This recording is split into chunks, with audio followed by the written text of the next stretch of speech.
1 Tessalonicenses, capítulo 2, 17 e 18. Nós, porém, irmãos, sendo privados ou orfanados, como alguma versão, da vossa presença por algum tempo de vista, mas não de coração, tanto mais procuramos com grande desejo ver o vosso rosto. Por isso quisemos ir ter convosco, pelo menos eu, Paulo, não somente uma vez, mas duas, e Satanás nos impediu. Amém. Podeis sentar. Nós já falamos nesse texto aqui, na nossa introdução, há 2 semanas, porque semana passada foi o nosso retiro, e por sinal uma bênção daquelas que raramente cai sobre a igreja, tá? Então os irmãos que perderam, já fiquem sabendo o que mais ou menos você perdeu, porque não dá para explicar em palavras, né? E isso contra todas as possibilidades, porque estávamos sem energia, né? Tinha um baile ao lado lá, tocando aquelas músicas desagradáveis, e mesmo assim, quando nós oramos para Deus acabar com aquilo, Ele acabou com tudo, né? A energia foi embora, foi de todo mundo, não foi só a nossa, a deles não, foi a nossa também. Deus, não dava para acabar só a energia do lado de lá? Mas foi aí que Deus mostrou. Tipo assim, com energia vocês iam confiar na força da caixa de som. Agora, sem energia, vocês vão ver o meu poder, o meu agir, né? E aí eu fiquei, nossa, é mesmo, né? A gente fala isso, mas na hora da prática a gente quer a força humana. E Deus falou, negativo, força humana aqui não. Com Gideão eu venci com 300, uma miríade de exércitos midianitas que não podiam ser contados, porque hoje seria diferente. Então, nós acabamos glorificando mais a Deus, porque todo mundo sem som, e o Espírito de Deus moveu aquele lugar. Aleluia! Foi maravilhoso, sem explicação. Sem. Perdeu. Agora. Então, nós já vimos aqui, na semana retrasada, as questões introdutórias de por que, de fato, Satanás impede algumas operações missionárias realizadas pela igreja. Nós vimos sobre o amilenismo, Satanás está preso para não enganar as nações. Nós vimos que, apesar dele não poder enganar as nações por causa do poder do evangelho, ainda assim, algumas operações missionárias são obstaculizadas por Satanás com a permissão de Deus, e Deus, de fato, também impede operações missionárias, como nós vimos em Atos 16, versículos 6 e 7. O Espírito de Deus impediu o apóstolo Paulo de fazer missões em 2 lugares. Não foi o diabo, foi o Espírito de Deus. Agora, aqui em Tessalonicenses, ele diz que foi o diabo. Então, existem operações missionárias que são realmente impedidas pelos poderes cósmicos, pelos poderes espirituais, e Deus sempre regendo todas estas coisas para o louvor da sua glória. Vejamos, então, para o texto. Voltemos agora para o texto, nós já vimos tudo isto, e vejamos quais as formas usadas por Satanás para impedir as operações missionárias do apóstolo Paulo com relação a Tessalônica, e nos lembrando sempre que o diabo pode criar outros obstáculos diferentes destes que nós vamos estudar aqui hoje. Mas nós vamos ver somente 3 por causa do nosso texto. O texto fala de, basicamente, 3 impedimentos diabólicos às missões.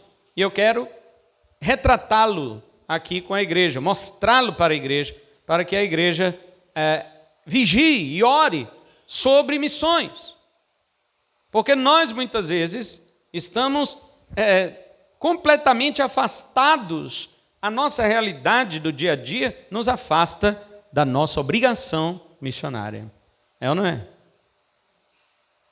Quando nós falamos dos nossos afazeres, nós nos doamos 100% para eles. E quando falamos de missões, nós ficamos procurando algumas sobras de tempo, de dinheiro, de oração, alguma sobra para dar para missões. Será que se você fosse um missionário de campo, daquele que Deus chama para ir, você faria isso? Os missionários de campo choram. Os missionários de campo derramam lágrimas. Porque a situação que eles vivem é de uma total dependência do Senhor. Não quero dizer que nós não sejamos dependentes do Senhor. Nós somos dependentes do Senhor. A questão é, como a irmã Michele acabou de falar, reconhecer isto. Você reconhece que é totalmente dependente do Senhor? Eu vou te dar um teste. Como disse a Clay numa pregação antiga dela, eu vou te dar aqui um fio fiel. Não é filho, não, é fio. Um fio fiel. Eu vou te dar um padrão, um medidor, para você saber se você realmente reconhece que é dependente do Senhor naquilo que você faz no seu trabalho. Como você ficaria hoje se Deus tirasse 40%, 50% ou 60% do que você ganha? Só isso. Então, primeira coisa que Satanás faz com relação aos impedimentos missionários. Primeiro, ausência física. Ausência física. Um dos maiores empenhos de Satanás é fazer com que a obra de Deus tenha pouco obreiro. Olha o que Paulo diz, 17. Nós, porém, irmãos, sendo privados da vossa presença. Ele usa no original orfanados, né? Paulo está dizendo que a estratégia primária do diabo foi ausentá-lo do campo missionário. Esta é a primeira tentativa de impedimento diabólico à operação missionária. E nós vemos que isso se repete ao longo da história da igreja. Que é a ausência física do obreiro. Satanás luta realmente, irmãos, para que as igrejas fiquem obstruídas pela ausência de referenciais. Eu pergunto para os irmãos, você hoje pode, de fato, olhar para as igrejas da nossa cidade, não vamos esticar não, vamos falar daqui, da nossa cidade. Você pode olhar para as igrejas da nossa cidade, irmãos, e você pode obter referenciais das igrejas da nossa cidade, referenciais de liderança, referenciais de espiritualidade. Você pode. Você consegue olhar assim, ó. Quantas igrejas tem em nossa cidade, irmãos? Irmãos, só de uma denominação aqui tem mais de 200 igrejas. De uma só. Eu quero saber agora, qualquer uma que você pensar, você consegue extrair uma liderança referencial, uma pessoa cuja presença física faça diferença no meio da igreja? Queridos, isso é um prato cheio para Satanás, porque foi a primeira coisa que ele fez. Nós já vimos o histórico de Tessalonicenses, irmãos lembram, eu repeti várias vezes, vou falar de novo. Paulo ficou ali só 3 semanas. Só 3 semanas Paulo ficou ali em Tessalônica, pelo menos as 3 semanas que ele ficou para plantar a igreja. Se ele ficou algum tempo mais, isso foi pouca coisa. Porque logo os judeus perseguiram, entraram na casa de Jason, onde era a igreja que estava se reunindo em Tessalônica, e procurando Paulo e Silas ali para matar, não acharam ninguém, arrastaram Jason para fora da casa dele mesmo, e os levaram diante dos politarcas, que nós já estudamos o que é isso, e aqueles foram julgados. Como Jason tinha dinheiro, pagou uma fiança e voltou para casa. Mas se Paulo tivesse lá dentro, tinha morrido pelas mãos dos próprios judeus incrédulos, que nós acabamos de pregar sobre eles domingo anterior. Agora eu digo para os irmãos, a primeira coisa que Satanás faz é retirar a presença do missionário do local. Eu, quando estive em contato com os nossos irmãos de Moçambique, eles disseram exatamente isso. A ausência de um missionário, de um pastor, a ausência de uma liderança entre eles durante 13 anos. 12, 13 anos. E eles orando de joelhos, Senhor, manda uma igreja que nos ajude, manda uma igreja que nos sustente, manda uma liderança, Senhor, que nos sustente, que nos ponha de pé. 13 anos, irmão, você acha que qualquer igreja ficaria orando 13 anos sobre isto? E então nós aparecemos na vida deles. E hoje eles glorificam a Deus por nossa causa. E nós, como disse a irmã Michele, glorificamos a Deus também por causa deles, porque quando nós contribuímos, somos mais bem-aventurados do que quando recebemos. Foi o Senhor Jesus que disse isso ao apóstolo Paulo em Atos 20, 35. Mais bem-aventurada coisa é dar do que receber. Mas o empenho de Satanás é tirar o obreiro. Paulo fugiu, os irmãos falaram, apóstolo, foge, porque senão eles vão te matar. E mandaram Paulo e Silas para Bereia. Já falamos isso aqui outras vezes. Quantas obras missionárias começaram com a presença de pessoas empolgadas, que pregaram o evangelho, plantaram igrejas, mas que depois se ausentaram. Tem uma missão aqui no Brasil, que já fez muito pelo Brasil, agora não sei tanto quanto ela já fez muito, né? Agora estou vendo o Sandro ali atrás do pastor Carlão. Sandro, seja bem-vindo, meu querido, em nome de Jesus. Sandro, né, com esse faro missionário dele, sabe de muitas coisas sobre missões também, está ali conosco hoje. Queridos, uma missão aqui no Brasil já fez muito, começou com propósitos sérios, mas nunca foi profunda em suas raízes, sempre superficial. A Jocum, que todos conhecem, muitos elogiam, já teve de fato, mas a maioria dos seus missionários, tem um Jocum ali, né, que fez Jocum. Eu estou falando a verdade ou não, irmão Douglas? Que já fez a Jocum, inclusive. A maioria deles, depois do campo, eles abandonam. Eles abandonam. Eu não sei se isso é uma questão da igreja, é uma questão de quem envia, é uma questão da própria junta missionária, porque a junta missionária não tem condição de sustentar os missionários. Ela prepara os missionários e abre as portas das missões para eles. Quem tem que sustentar é a igreja dele.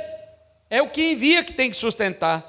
Mas o diabo, ele age de uma maneira tão inteligente, tão sagaz, que ele consegue tirar pessoas que foram plantar ministérios. Agora veja bem, plantar ministério é uma bênção. Quantos aí querem aprender com o pastor Ricardo Agreste? Né, Wesley? Plantar igreja? Ricardo Agreste, vamos plantar igreja? Vamos aprender. Tudo bem. E depois que elas estão plantadas, você deixou ali um autóctone? Você deixou ali, o que é um autóctone? É um obreiro local que você mesmo conquistou para Cristo, ele se converteu, você discipulou, batizou, instruiu, ensinou, formou, e ele toma conta da igreja que você plantou. E se você não foi embora do campo, você senta no banco e é submisso a ele. Você tem coragem disso, missionário? Depois de ter plantado uma igreja, arrastado o seu sangue e suor por todo aquele ambiente, trazido pessoas para Cristo, depois que você fez um autóctone, um pastor local, você tem coragem de sentar no banco e submeter-se àquele pastor que você mesmo preparou? Ou o orgulho não deixa? Não vou me submeter, afinal fui eu que o formei. Ora, bolas, vou para outro campo, vou montar outra igreja, vou plantar outra igreja. Ora, e se Deus te chamou para ficar? Para você se submeter àquele que Ele chamou para ser pastor e não você. Veja quantas coisas, irmãos, realmente precisam estar na nossa mente sobre missões. E as pessoas acham que missão é só ir, né? Ele vai e não volta mais também. Por isso que há muitas operações missionárias cuja ausência dos seus pregadores, pastores, fundadores, trazem grande problema e decepção para a igreja. Paulo teve lá seus motivos para justificar seu impedimento, né? Mas hoje nós temos muitas operações missionárias que são simplesmente abandonadas. Alguns teólogos entendem que aquela fiança que Jason pagou, né, diante das autoridades lá, alguns teólogos dizem que ele pagou para ser livre ali das autoridades, mas na fiança incluía um juramento de que Paulo nunca mais voltasse a pisar em Tessalônica. Não é visto isso no texto, obviamente, em Atos, né? E no capítulo 3, de 1 a 3, o apóstolo diz que ele enviou Timóteo aos Tessalonicenses. Ele mesmo não podia ir. Então, alguns teólogos chegam a essa conclusão, que a fiança que Jason pagou incluía um juramento de que Paulo não voltasse mais. Nós não podemos saber o que é que incluía naquele pagamento de fiança de Jason. Certo é que a ausência física de Paulo entre aqueles irmãos se tornou uma preocupação para o apóstolo. Era uma obstrução diabólica. E foi isso que Deus mostrou para Paulo. Por isso que ele diz: Satanás nos impediu. Alguma coisa aconteceu. Enquanto lemos aqui o apóstolo desejando, estar entre os seus filhos na fé, nós temos hoje o quê? Muitos obreiros fugindo de entrar numa missão, seja local ou distante. Irmão, você vai para a missão? Não, eis-me aqui, envio outro. Há uma falta de obreiros nesta área, e mesmo tendo obreiros em abundância, todavia ainda são poucos os chamados para enfrentar a carência. E mesmo entre os poucos chamados, ainda menos são os aprovados. Pastor Isaac sempre me diz: pastor, não é que falta obreiro aprovado.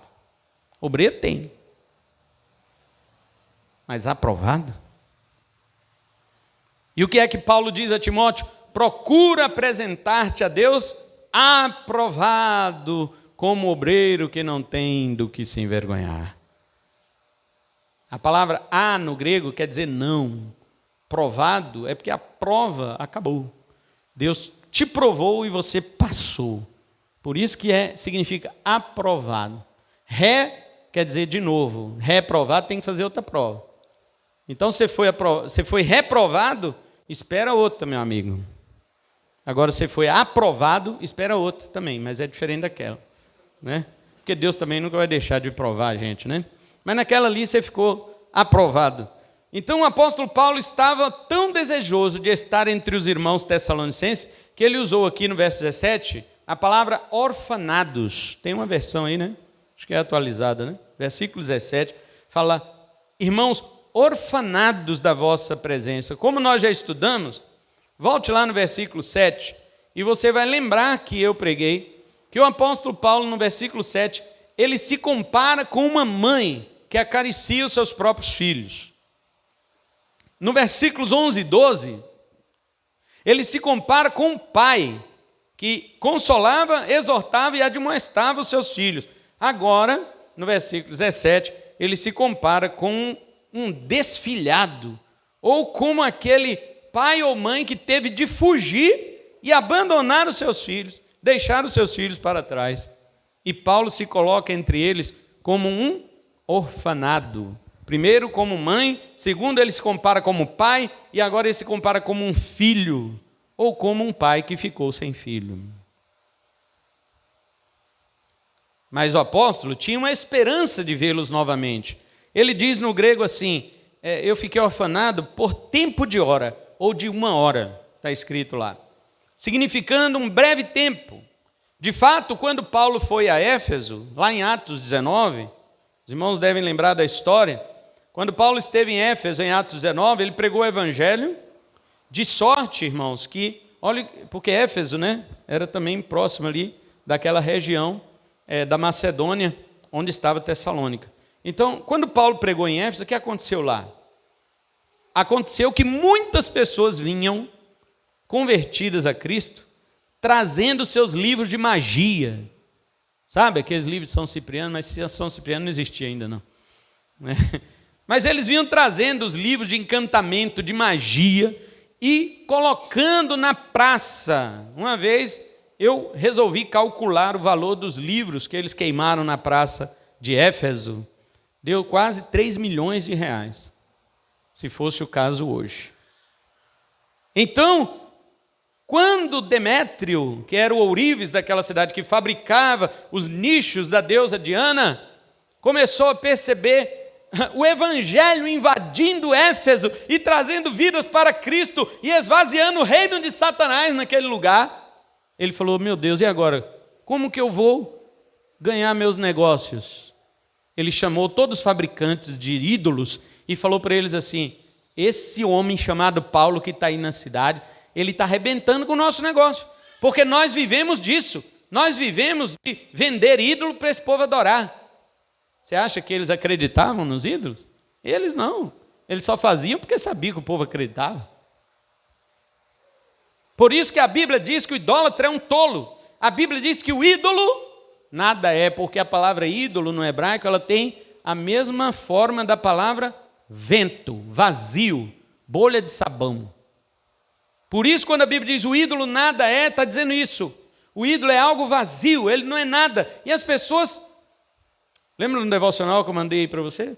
O cara vai lá, corta a árvore, metade da madeira ele queima para fazer o churrasquinho dele, e a outra metade não, vou levar para o artesão fazer aqui um Deus para eu adorar, um ídolo para eu adorar. Será que ele não entende? Deus chama esse povo de comedor de carvão. São comedores de carvão. Mas vamos voltar aqui. Quando Paulo esteve em Éfeso, essas pessoas começaram a se converter e quebrar o negócio da cidade. Então, Demétrio juntou todos os idólatras que ele conseguiu juntar. E ali eles começaram a gritar: grande é a Diana dos Efésios, fazendo uma bagunça, uma balbúrdia naquela cidade, enquanto procuravam Paulo para matar. Foi nessa época que Paulo se encontrou com alguns irmãos de Tessalônica, porque ele não podia voltar a Tessalônica. Atos 19, 29, ele encontrou um irmão chamado Aristarco e Segundo. Estes dois irmãos eram da igreja de Tessalônica. E também no capítulo 20, versículo 4, para acompanhar Paulo até a cidade de Troade. Aristarco esteve com Paulo em sua viagem para Roma. Veja bem, irmãos, Aristarco era um tessalonicense, que Paulo conquistou para Cristo quando esteve lá em Atos 17. Quando Paulo voltou a Éfeso, nem foi em Tessalônica, Aristarco ficou sabendo em Tessalônica, foi a Éfeso encontrar-se com Paulo e seguiu viagem com ele, inclusive para Roma.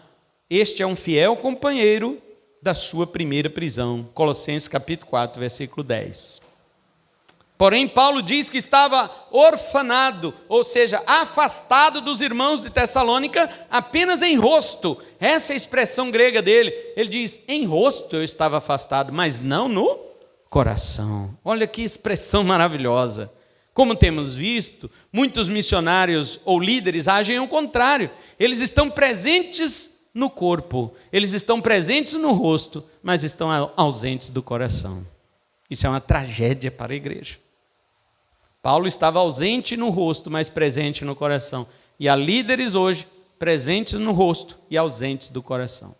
Não amam a obra missionária, não amam as ovelhas de Cristo Jesus, não amam os novos convertidos, não amam os pequeninos de Jesus.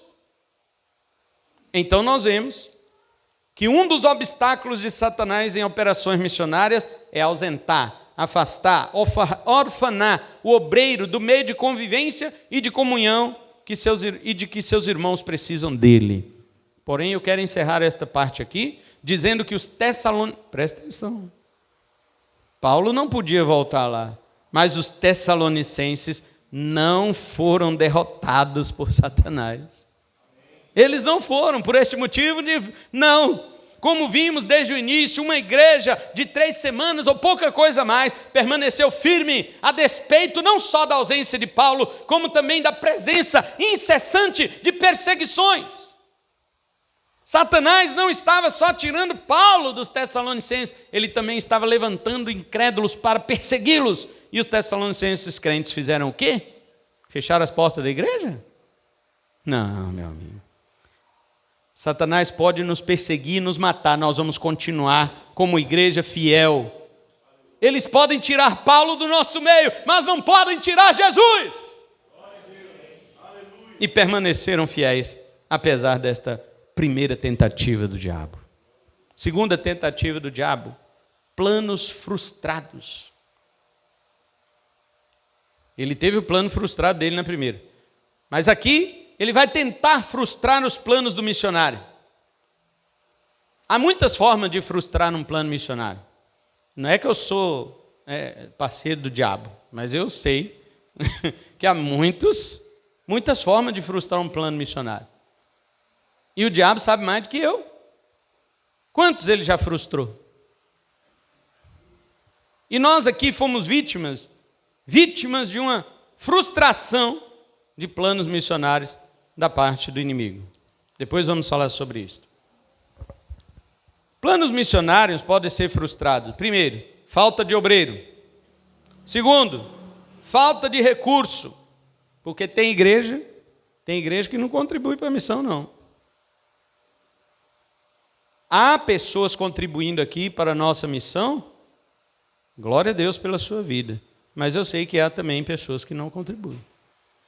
Há pessoas de outros lugares que Deus está levantando para contribuir com a nossa missão, lá na África, em Moçambique. Eu sei, glória a Deus pela vida destas pessoas. Mas estas mesmas pessoas que contribuem de fora, elas me relatam que suas próprias igrejas estão fechando a mão para a contribuição no reino de Deus. Satanás tem muitas maneiras de impedir as operações missionárias. Outra coisa, falta de unidade.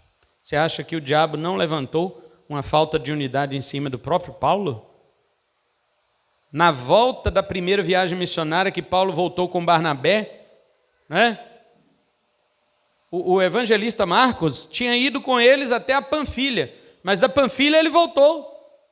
A Bíblia não diz o motivo que Marcos voltou, que ele abandonou Paulo e Barnabé. Vocês vão, eu estou voltando para Jerusalém. A Bíblia não diz o motivo, mas é bem provável que viajar com Paulo não era coisa boa. O navio que o cara pegava, afundava. A cidade que o cara chegava, ele apanhava. Quem estava com ele apanhava junto, né? Você está com ele? Estou, então toma também. Você acha que era mole viajar com o apóstolo Paulo? Marcos olhou assim, falou, rapaz, meu cenáculo, meu casarão lá em Jerusalém, né? Porque foi lá na casa dele que os apóstolos estavam quando o Espírito Santo desceu, né? Cenáculo, 120 pessoas na casa de João Marcos. Será que o cara tinha dinheiro? Até hoje, né, Marcos? Os Marcos aí têm dinheiro? Então, queridos, ali estava um desertor. Ele abandonou Paulo e Barnabé, falou. E olha que ele era primo de Barnabé. Colossenses fala que ele era primo de Barnabé. E ele, vocês vão, eu vou para a casa da tia Maria, que a mãe dele chamava Maria também. Então, ali estava um homem que abandonou o apóstolo Paulo. Quando Paulo voltou, irmãos, da primeira viagem missionária, que foram planejar a segunda, aí Barnabé vem o quê? Barnabé é aquele homem manso, né? Tranquilo, queria sempre apaziguar. Falou com Paulo assim, vamos levar Marcos de novo? Paulo falou, rapaz, você não me provoca, você não altera minha pressão, não. Eu tenho pressão alta. E aí Barnabé, não, rapaz, vamos levar o jovem, né? Ainda é inexperiente. E aí a Bíblia diz que, como é que é, Michel, que você falou do seu filho? O terror tocou. É isso? Aí o terror tocou no meio dos dois.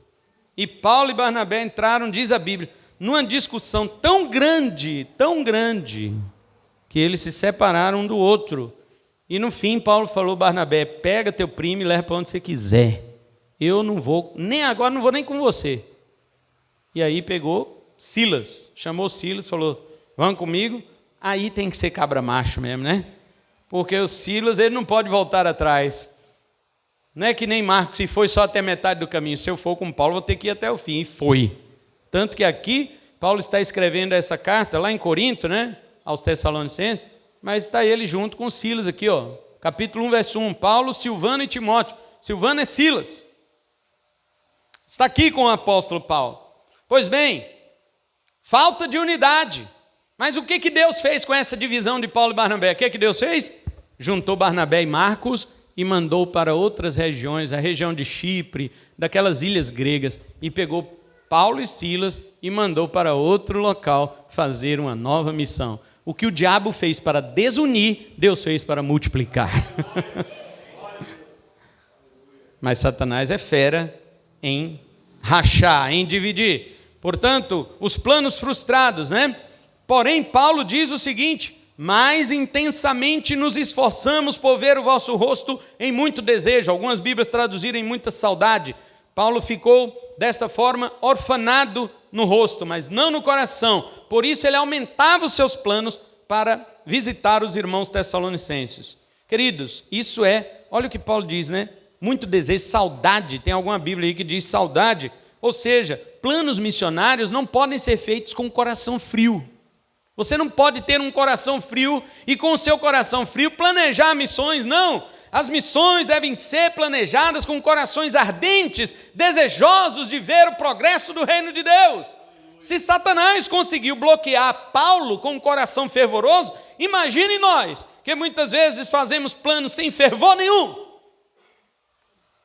E o coração fervoroso nasce de onde? Ele nasce de um intenso desejo de ver o evangelho transformando outras vidas. Ele não está satisfeito em ter só a sua vida transformada, mas ele quer ver outras vidas transformadas pelo poder do evangelho. Então, quando isso acontece, a comunhão vem e ela junta, ela concretiza, ela junta e realiza a graça de Deus no meio do povo.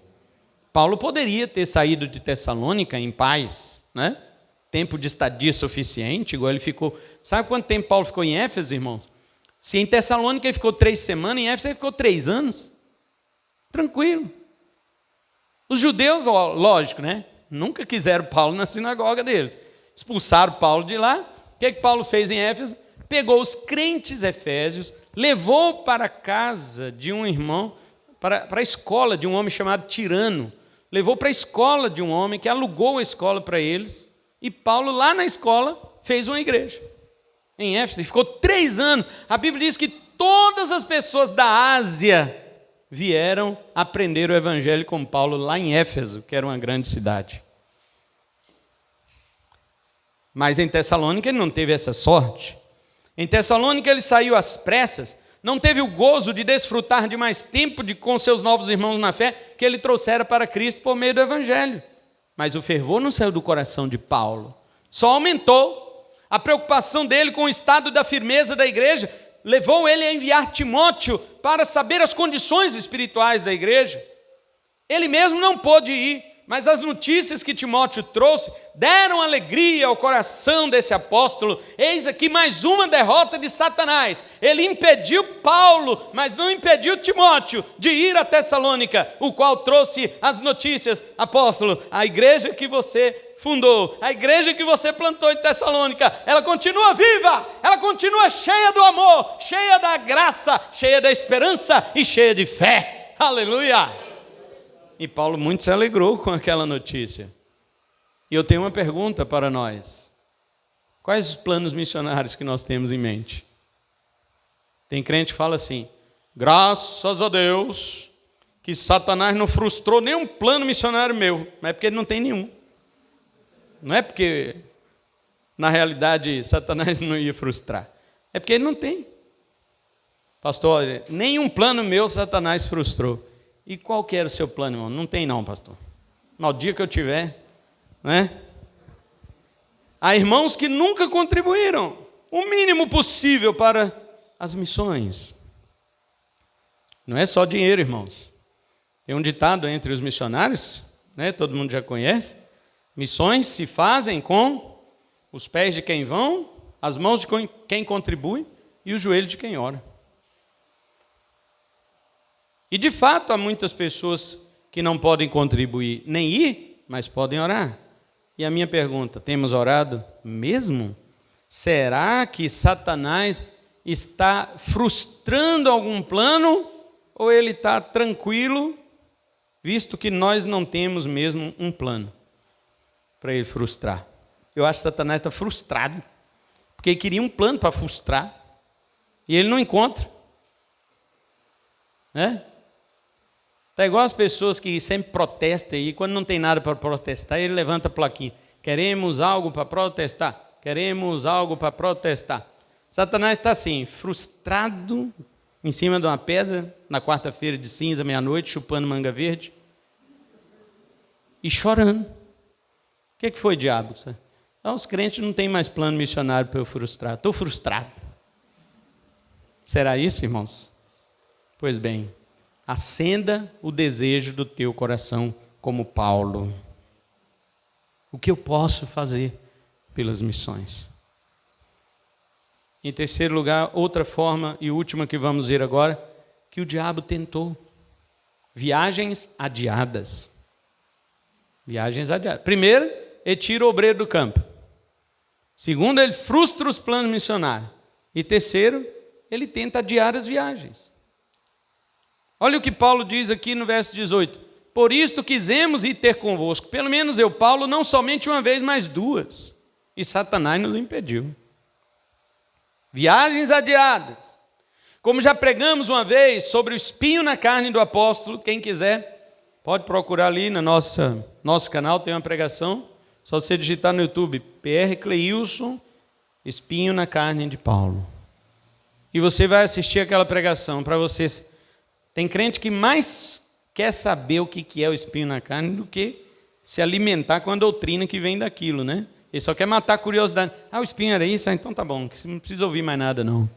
Na verdade, o mais importante são as lições tiradas disso do que o que é isso, na verdade. Mas lá nós falamos o que é isso e também falamos quais lições tiradas desse espinho na carne do apóstolo Paulo.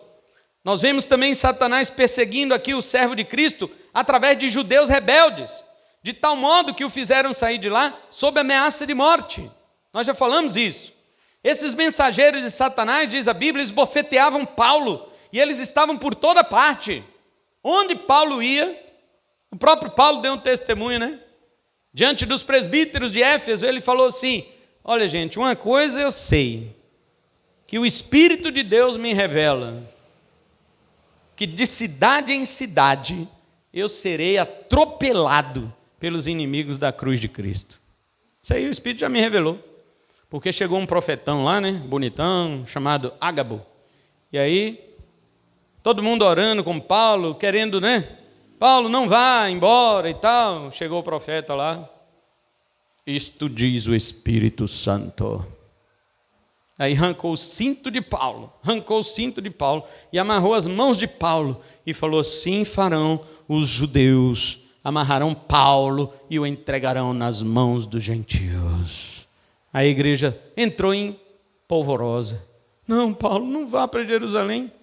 Aí Paulo falou, sabe o quê? Ele falou assim: judeu me prender e me entregar na mão do gentio? Só isso? Eu achava que ia me matar. E se me matar não tem problema, quanto mais prender. Eu estou indo. Aí os irmãos falaram: não tem como segurar Paulo. Deixa ele ir. Apesar do chororô da igreja, Paulo volta para Jerusalém, sabendo que os judeus o pegariam. Só que Ágabo não falou que os judeus iam espancar Paulo, até quase matar. Mas Paulo também.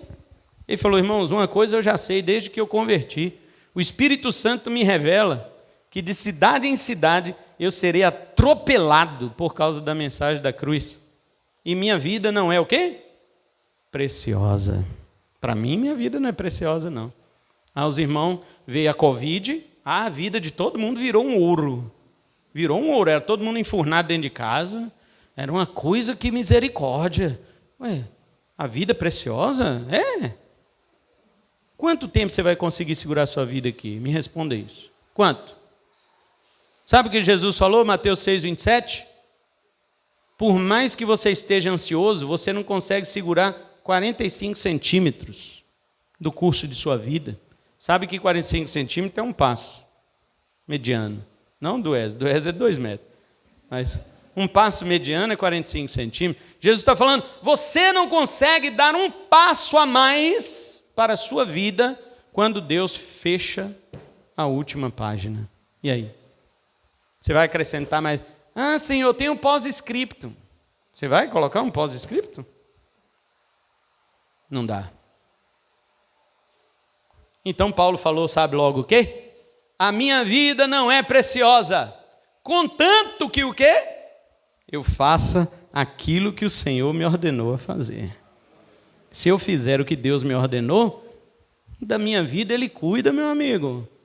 Como dizia o missionário John Patton, que foi um missionário enviado às Ilhas Hébridas, das Novas Hébridas. Lá habitavam só canibais. Ele no avião dando defeito, e o povo apavorado, avião no alto lá dando defeito, e o povo apavorado. E ele falou, gente, fica tranquilo, eu sou imortal.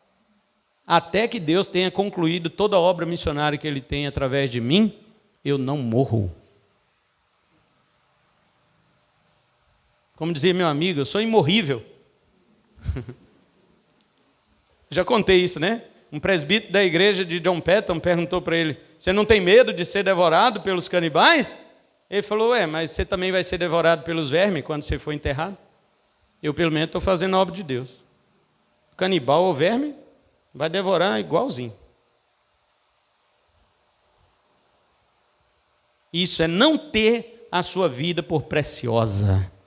Satanás tem que saber isso de você. E o que ele ficou sabendo de muitos crentes no mundo, muitos, porque teve uns corajosos aí, que eu fiquei, esse é de raça, esse é do nosso time, né? De raça mesmo. Teve um irmão, um pastor, que eu conversei com ele, né? Muitos anos que eu não vi ali, pelo menos esse tempo aí que a pandemia ficou. Quando encontrei com ele agora, que eu fui pregar num aniversário, ele estava lá. E eu falei para ele, ele falou assim, e ele é todo tranquilão, né? Ele não é agitado assim igual eu não. Tranquilo, ele falou: pastor, eu falei para o meu chefe assim, todo mundo quer trabalhar em casa, eu quero trabalhar aqui, no meu serviço.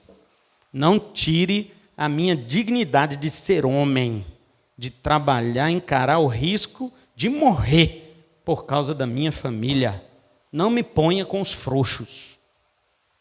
Falei: cara, esse cara é de Deus, velho. Esse homem é de Deus. Satanás olha para um homem desse e fala assim, misericórdia. Satanás não fala misericórdia, mas Satanás olha para um homem desse e fala assim, meu Deus, não, Satanás fala no meu Deus. Mas Satanás fica preocupado, um cara desse na missão. Imagina Deus pôr um homem desse na missão. O que faz esse homem tremer? Nada. Porque ninguém pode matar quem já está crucificado com Cristo. Você já está crucificado com Cristo? Então ninguém pode matar você já está morto. Eu já estou morto. Satanás precisa saber disso. Eu já estou morto, eu não morro. Eu já morri. Então o que Deus tiver de fazer por mim, Ele fará. E os planos de Satanás serão frustrados. Eles bofeteavam Paulo. Paulo fugia no cesto, pendurado em Damasco. Fugia no meio de cobertor dos irmãos e ia para outra cidade. E ele falava, sabe o quê? Irmãos, eu preferia morrer, porque eu vou logo estar com Cristo, que é muito melhor. Mas por causa de vocês, até acho bom ficar um pouco, porque aí eu prego mais o evangelho. Aí o diabo falava, não tem jeito com esse homem. Se matar, ele vai para o céu. Se não matar, ele prega o evangelho. Que ameaça põe esse homem calado? Nenhuma.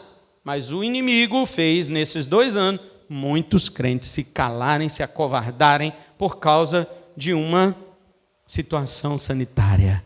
Agora imagina uma situação espiritual perseguidora. Imagina. Finalizando, nós não sabemos se Paulo voltou realmente a essa cidade. Viajou a regiões próximas e a notícia dele se espalhou, alguns irmãos conseguiram revê-lo. Como Satanás não conseguiu impedir Paulo, como Satanás conseguiu impedir Paulo, nós não sabemos. De fato, Timóteo voltou àquela cidade, mas Paulo não. A questão sobre a fiança de Jason incluía a promessa de que Paulo não pisasse mais. A Bíblia não fala, mas é provável. Está mais ligado a essa situação do que aquelas outras que dizem Paulo não voltou a Tessalônica por causa de doença ou porque ele tinha medo dos judeus. Não, nada disso. Nós sabemos que Paulo não tinha medo. E às vezes, quando ele preferia ser morto, ele preferia por causa de estar com Cristo. Mas não gratuitamente. Não é assim, eu vou expor meu corpo para o cara chegar e me matar. Não. Eu vou pregar o evangelho. Enquanto eu puder, eu vou fugir desses caras para eu ter mais tempo de pregar o evangelho. Mas então, Paulo foi preso, e na sua segunda prisão, ele soube que não sairia dali mais com vida. Por isso escreveu a segunda carta a Timóteo, dizendo para ele, meu filho, a minha vida já está sendo derramada como oferta de líquido. Ou seja, minha cabeça vai rolar e o meu sangue vai descer. Mas eu tenho uma coisa convicta dentro de mim. Eu completei a minha carreira. Eu combati o combate. E a minha fé, eu não perdi nem 1 centímetro dela. Nenhum. Tem crente que qualquer coisa a fé se abala, né? A fé se abala, ele perde, ela diminui. Ele fala, ai Senhor, aumenta a fé. Não sei. Irmãos, fé não se perde não. Se você acha que perdeu a sua, você nunca teve. Fé? Como é que perde fé? Se é a fé que te sustenta, como perde isso?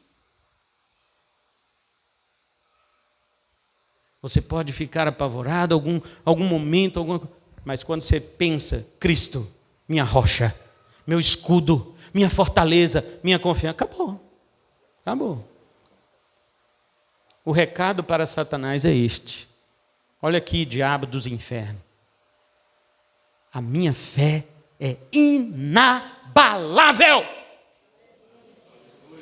Inabalável. E não estamos falando isso por questões de didática, de falar para os irmãos aprenderem, demagogia, não sei o que, não. Estamos falando porque Cristo, sendo Ele o alvo da nossa fé, tem que ser inabalável. Não tem como você crer em Cristo e abalar a sua fé. Senão não é em Cristo que você crê. Cristo é inabalável, não é? Se Ele é inabalável e é nele que você crê, então você não pode se abalar.